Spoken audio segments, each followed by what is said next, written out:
Olá, está começando Religare, Conhecimento e Religião. Hoje eu recebo Samira Adel Osman, professora do Departamento de História da Universidade Federal de São Paulo, colaboradora no Instituto da Cultura Árabe e coordenadora do Laboratório de Estudos Orientais e Asiáticos.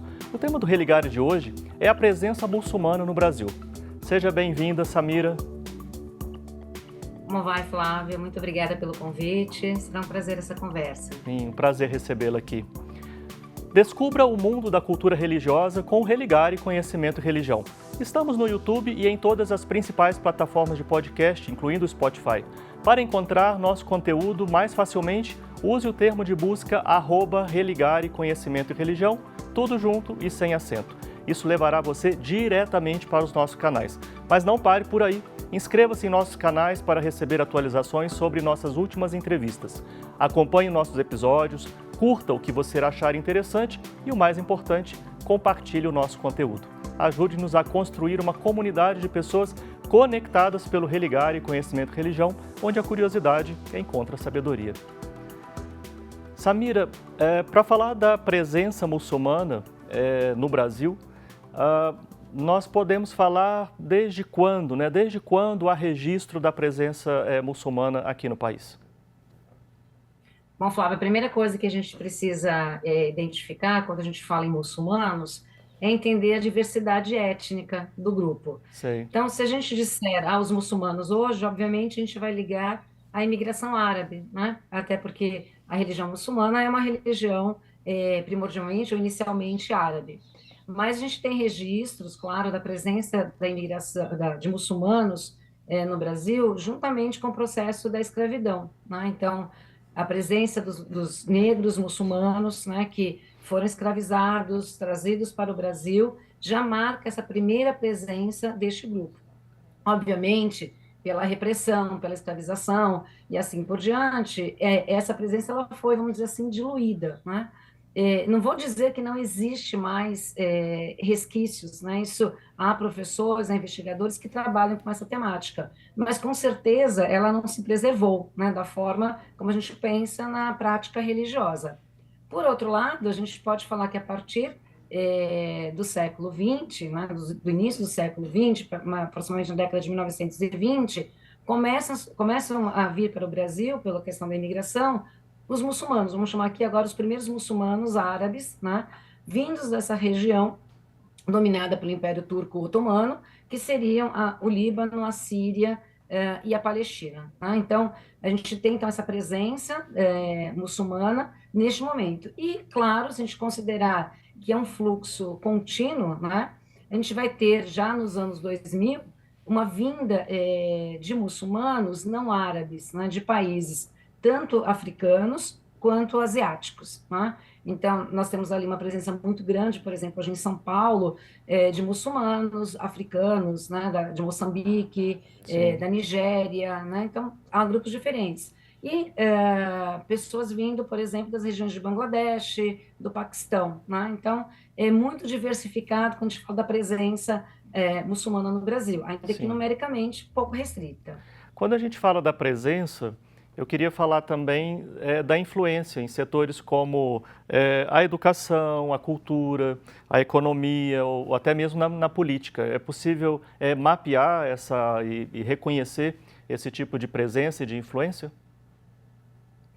Olha, quando a gente também diz essa presença muçulmana, se confunde muito com a presença árabe, né? Então, Sim. Já virou um mote, né? Dizer assim, os árabes na política, né? Se a gente considerar que a gente já teve vice-presidente, né?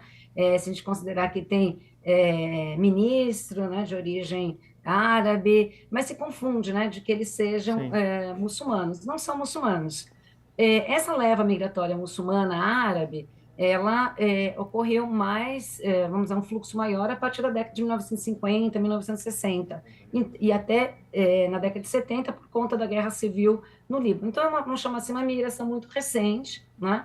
Então, a gente pode falar que essa migração entra agora nas suas terceiras e quartas gerações, e isso é um processo, né? Essa participação política, a participação na política, ela depende muito desse processo geracional, né? Então, pessoas que acabam nascendo no Brasil, né, de origem imigrante, de origem muçulmana, nascem no Brasil, acabam entrando, obviamente, nas questões educacionais, vão se formar, e aí, claro, o sucesso econômico, a entrada na política, ela faz parte desse pacote, né, vamos chamar assim.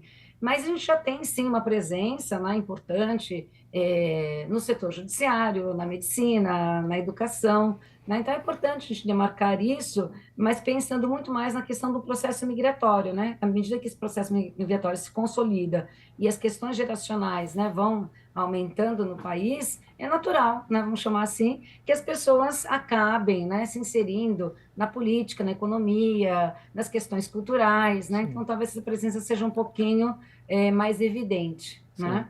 É, Mas o que a gente tem hoje, assim, só para concluir mesmo, é que a gente confunde, né? Essa ideia todo árabe é muçulmano ou todo muçulmano é árabe, né? Então talvez as confusões acabem acontecendo. sim. Então, compreendido isso, né, mas falando também de onde é que se dá a maior presença, né? Você falou dos fluxos migratórios, falou também das gerações nascidas no país. Então, entre imigrantes e nacionais, onde que a gente pode identificar, né, a maior presença muçulmana no país, né? Em que regiões? Mais ou menos antes você já falou para onde é que os fluxos se deram no Uhum. passado, né? Bom, também isso é interessante, porque o fluxo, né, que é espalhado pelo Brasil inteiro, né? Eu acho Ah, que sim. não só em relação aos muçulmanos, os grupos árabes, os não árabes, né, se espalharam pelo Brasil inteiro. Isso é uma realidade, né? Se a gente vai procurando, a gente vai vendo que essa presença está em vários lugares. Mas há uma concentração, né? Então, há uma concentração em São Paulo, né, desde o início do fluxo migratório, né?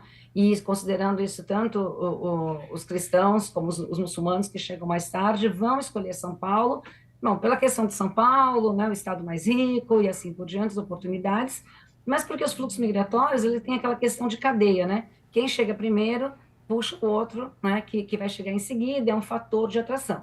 Então, nessa medida, a gente tem uma presença maior na cidade, no estado de São Paulo, mas preferencialmente na capital, e no estado do Paraná, né? Assim, são dois pontos, vamos chamar assim, no sudeste e no sul, onde há uma maior concentração, né? Isso, os números, né, o censo mostram essa presença maior nessas duas regiões. A diferença também é que em São Paulo a gente pode ter um fluxo, a gente tem um fluxo maior, mais antigo, né? Então, estou chamando aqui mais antigo até a década de 80, esse fluxo maior, né?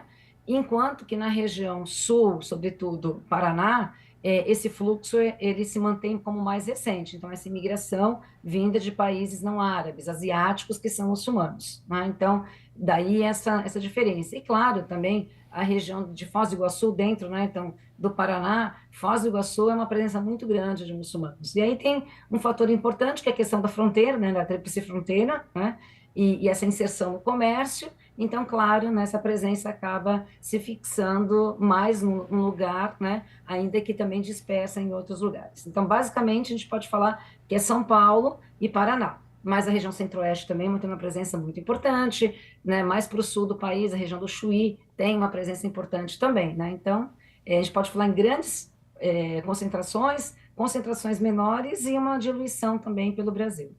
Sim. Considerando que dentro da tradição muçulmana nós temos também diferentes grupos, é possível identificar particularidades entre esse grupo mais concentrado em São Paulo, esse outro grupo mais concentrado no Paraná? Bom, essa pergunta é importante, Flávia, porque quando a gente fala muçulmanos, a gente sempre pensa como um grupo genérico, né? A mesma coisa que falar dos cristãos, né? Os cristãos têm toda a sua diversidade. Quando a gente fala muçulmanos também, a gente tem que pensar que existem divisões. E a principal delas é o sunismo e o xiismo, né? É a principal, porque desde o processo do surgimento do Islã, ela é a primeira divisão. Depois vão surgir outras, mas essa é fundamental. E é essa também que vai surgir aqui no Brasil por conta dos fluxos migratórios. Claro que no começo, você não tem uma distinção, este é o grupo muçulmano sunita ou esse é o grupo muçulmano xiita, né? A gente tem uma presença muçulmana. E os próprios muçulmanos também não fazem essa distinção, vamos pensar assim, visual ou pública, né? Eu não digo, olha, eu sou uma muçulmana sunita, eu digo simplesmente eu sou muçulmana, né? Se a gente pensar nos templos religiosos, se você olhar as mesquitas, também não tem lá, essa é uma mesquita xiita e essa é uma mesquita sunita, não tem isso na denominação. Os nomes são genéricos, né? A mesquita do Brás, a mesquita Sim, sim. Brasil, então não dá para saber se é sunita ou xiita, né? E essa diferenciação também ela vai se dar no processo migratório, né? Então, na década de 40, 50, esse primeiro fluxo, eram muçulmanos apenas e se reuniram como muçulmanos no Brasil, né? Inclusive para a construção da primeira mesquita, né? A primeira mesquita de São Paulo, do Brasil, da América Latina, que é a Mesquita Brasil, ela foi construída pelos muçulmanos, né?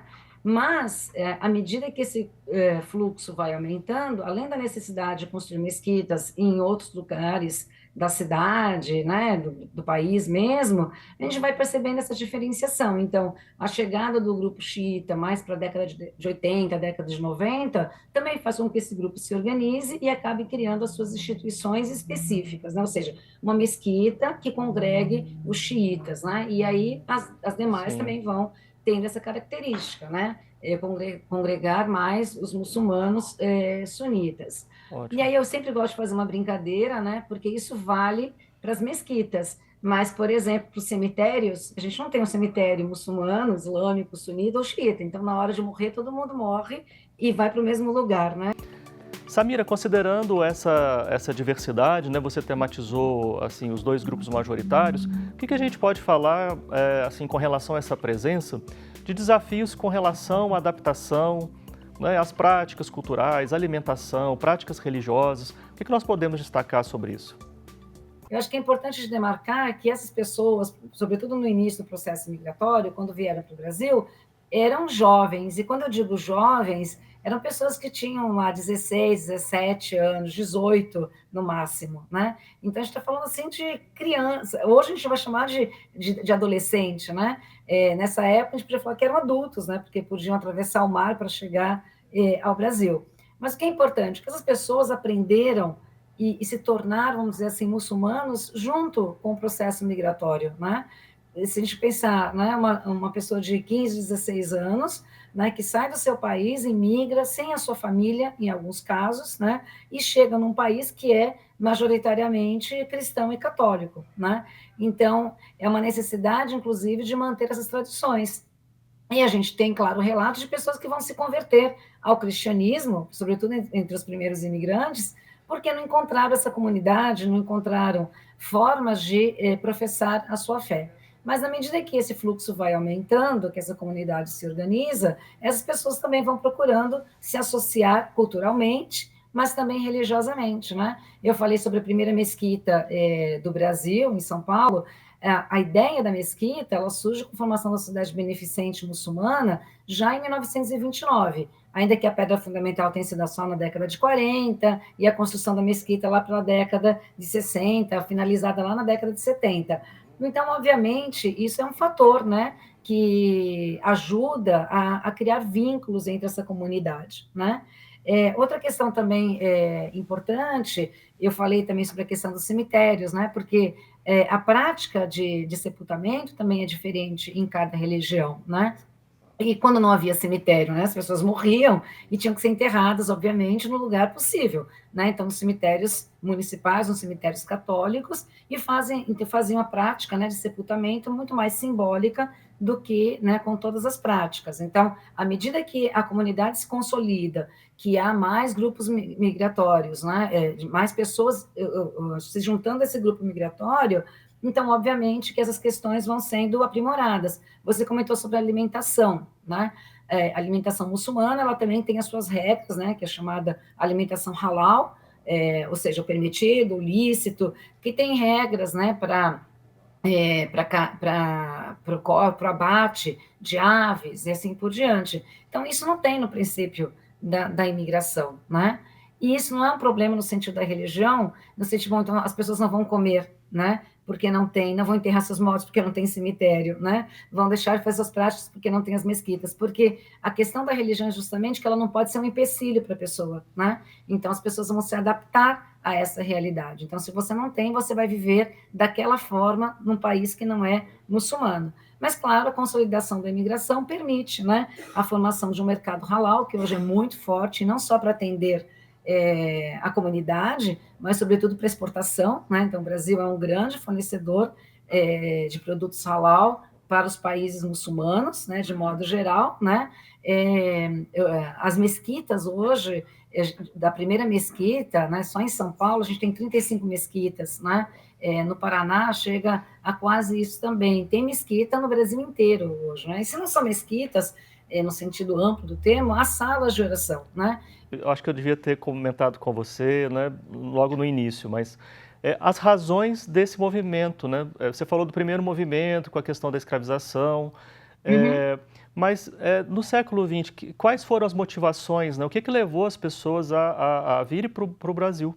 Uhum. Enfim, desculpe, eu queria ter colocado, né, devia ter Imagina. colocado lá, mas agora que me ocorreu, não, pera lá, qual que é a razão do pessoal, né, dos muçulmanos Uhum. virem para o Brasil? Então, quando a gente fala nessa imigração árabe, né, de modo genérico, né, a gente sempre coloca, e isso já se consolidou quase como uma verdade, né, dentro dos estudos migratórios. A vinda dos imigrantes árabes foi causada pela questão da opressão do Império Turco Otomano, né? Bom, talvez isso justifique a presença cristã, mas não a presença muçulmana, porque o Império Turco Otomano é um império muçulmano, né? Mas as razões são muito mais amplas do que isso, né? Dizer apenas uma questão de opressão muito mais criar uma narrativa, e uma narrativa bonita, né? Para dizer assim, fomos oprimidos, sofremos e por isso imigramos, né? Eu acho que a gente tem que considerar a imigração em várias questões, mas uma delas, eu acho que também é fundamental, sobretudo no início da imigração, é a questão econômica. As pessoas imigram buscando melhores condições de vida, né? Seja para melhorar, ou seja para manter um padrão que já existe anteriormente. E a imigração vai surgir como essa possibilidade. Por isso que o processo migratório, ele árabe, muçulmano, é pensado sempre como algo provisório, né? Ainda que ele não tenha se tornado provisório, ou seja, as pessoas vinham com a ideia, vou para o Brasil, vou para a América, trabalho, junto o capital e volto para o país de origem para aplicar esse capital. Né? Então, a primeira razão é econômica. Claro que tem razões políticas, né? E, obviamente, depois da década de 50, a gente vai ter outros motivos, né? A Guerra Civil do Líbano, a criação do Estado de Israel, né? Então, todos esses motivos vão levar ao aumento desse fluxo migratório. Com relação, Samira, à percepção da comunidade muçulmana no país, né? O que os estudos mostram, por exemplo, como a mídia apresenta? Né? Uhum. O que vocês têm de estudos com relação à percepção, né, que se tem da comunidade? O Flávio, isso também é uma questão importante, né? Porque eu tenho estudado imigração desde o meu mestrado, né? Quer dizer, já na graduação eu estava pensando nessa temática, e quando eu fiz, né, o meu trabalho, era uma dificuldade achar trabalho sobre imigração árabe e imigração muçulmana, muito menos. Então, o meu trabalho de mestrado, a minha pesquisa de mestrado, foi primeiro trabalho sobre essa questão da imigração árabe e muçulmana, né? Antes existiam 2 ou 3 trabalhos, né? Estou falando isso lá final da década de 90, as pessoas, né, fez trabalhos anteriores, e meu trabalho nessa sequência. E aí, por algum tempo, meu trabalho foi um trabalho pioneiro, né? Porque ninguém trabalhava essa temática. Mas sempre é um acontecimento que acaba levando também aos interesses acadêmicos de pesquisa, né? Então, o marco é o 11 de setembro, né? O 11 de setembro, ele é um marco fundamental tanto para os estudos sobre o Oriente Médio, o mundo árabe, o mundo muçulmano, e no Brasil ela se refletiu nos estudos também acadêmicos e sobre a imigração e a presença muçulmana. É como se o 11 de setembro despertasse, olha, tem muçulmano no Brasil, né?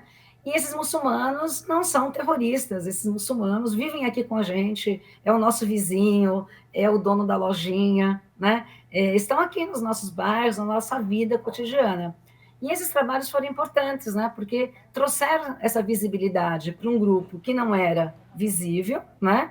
E tentaram, de alguma forma, né, romper essa imagem construída pós 11 de setembro com essa ideia do árabe muçulmano terrorista, né? E aí você falou da mídia, né? A mídia tem um papel extremamente importante na construção, né, dessa visão, né? Então, se a gente pensar na mídia de modo geral, pensar na mídia hegemônica, pensar na mídia ocidental, né? E aí o Brasil, vamos pensar nesse momento ainda um pouco periférico, né, na construção dessa imagem. A gente tem, eu falei do 11 de setembro, mas tem um marco que é anterior, que é a Revolução Iraniana de 1979, né? Que está aí cumprindo 45 anos, né, 78, 79, esses 45 anos da Revolução. E ele é um marco importante, né, porque foi a primeira vez que uma revolução foi televisionada e mostrando um aspecto religioso, né, nessa revolução, porque as imagens eram justamente, né, o Irã como xiita mostrava essa questão, né, dos movimentos, dos gestos, né, como a religião foi sendo instrumentalizada nessa revolução. Então, nesse período, para o Brasil, é uma coisa muito distante, é aquela coisa que mostra uma imagem, mas você não tem o contexto. Mas o 11 de setembro, então, vai trazer essa visibilidade. Por um lado, né, essa ideia do islamismo como terrorista, né, o árabe como terrorista, mas as coincidências também trazem outras formas, né? Então, o mesmo ano do 11 de setembro é o lançamento da novela O Clone no Brasil, né? E a gente não pode deixar de considerar o papel da novela, né? Da indústria cultural, o que quer que seja, mas no Brasil isso é um patrimônio, né? Vou dizer assim, é um patrimônio. Sim. A gente acompanha a novela, até se a gente não assiste a novela, né? Sim. E aí houve essa coincidência, né? De alguma forma, eu vou dizer que ela foi feliz, porque trouxe uma outra possibilidade de olhar os muçulmanos, que não era aquilo que a mídia mostrava, né? Então, pessoas, enfim, mas, por outro lado, reforçou o exótico, né? Naquele sentido, né? O ouro, né? As palavras que vão sendo repetidas, até uma forma exótica, né? Dessa representação dos muçulmanos. Sim. Enfim, entre as duas possibilidades. Sim. Samira, eu quero agradecer a sua participação aqui, inclusive eu acho que esse Religare contribui, né, para que as pessoas tenham conhecimento sobre a presença muçulmana no Brasil, mas antes de terminar eu quero deixar que quem quiser saber mais sobre o trabalho que vocês estão fazendo, deixar o @leoa, né, para quem quiser fazer o acompanhamento do Laboratório de Estudos Orientais e Asiáticos. A gente fica por aqui e agradece muito a sua presença, Samira. Chegamos ao fim de mais um episódio do Religare, Conhecimento e Religião. Gostaríamos de lembrar que somos um projeto de divulgação científica do Programa de Pós-Graduação em Ciências da Religião da PUC Minas. E se você deseja saber mais sobre as nossas atividades, os nossos cursos de especialização, de mestrado, de doutorado, convidamos você a visitar o nosso site pucminas.br/ppgcr. O nosso muito obrigado a você por nos acompanhar nessa jornada, a toda a nossa equipe cujo trabalho torna esse programa possível. Estaremos de volta na semana que vem. Um abraço muito cordial e até o próximo Religare Conhecimento e Religião.